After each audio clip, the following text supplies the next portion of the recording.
دا د الیشنګ د سیند پر سر تیر شوی هغه پل دی چې د تګ راتګ پر مهال به پکې موټر چلوونکي له ګڼو ستونزو سره مخ ول، خو اوس تازه همدلته د اسلامي امارت له داخلي بودیجې د 52 میلیونو افغانیو په لګښت د نوي پل د جوړېدو چارې پیل شوې. یاد پل د مرکز اړوند د زیارت سیمه کې جوړیږي چې 100 متره اوږدوالی او 9 متره پراخوالی لري. د پل طول چې دا 100 متره ده، عرض 9 متره ده او لګښت یې 52 میلیونه ده او په 12 میاشتو کې تقریبا ان شاء الله ګټې اخیستنې ته سپارل کیږي. بیا د پروژې لګښت د افغانستان اسلامي امارت د داخلي بودیجې نه ورکول کیږي او دې پل کې تقریبا په مستقیم ډول 50,000 کسان او غیر مستقیم ډول 15,000 کسان ترې استفاده کوي.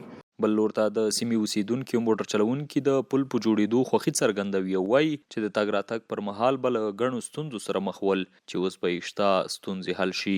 اوس الحمدلله دغه پل چې جوړ شي، دې پل سره د مسلمانانو ډیر مشکلاتونه خدای تعالی حل کی، خاص کر د مرزره د ډډو د خلکو د مشکلات به الله ډیر حل کی. چې دا رنگ کارونه کیږي دا د ملک لپاره یو بنیادی کار دی.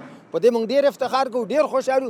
الله دې همدغه سي فروجي تل لري زموږ په دې ملک کې. مشکلات ډیر زیات دغه پل باندې او دا بل پل چې جوړیږي په دې باندې خوشاله ستو ډیر زیات. دلته به ګاډي چې دوه راتله لا خوانه هم ګاډي راتله هم 3 ساعته ورته ولاړو، خوانه هم دې خوانه ولاړو هم ولاړو خوانه ولاړو او اوس ان شاء الله تعالی کدا جوړ شي خو موږ مشکلات بل در کم شي.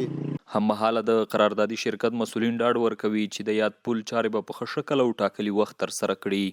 په 52 میلیونه افغاني قرارداد کړی دی او ویاړو چې دغه خپل وطن ته په خپل وطن کې کار کوو. موږ د خپل وخت څخه 3 میاشتې مخکې دوی ته پلان کړی چې موږ په 9 میاشتې کې دا کار کوو د خپل پر معیار سټنډرډ برابر. د دې ترڅنګ د لغمان والي ولایتي اداره هڅه کوي څو دې ته ورته پروژې په دې ولایت کې پلي کړي.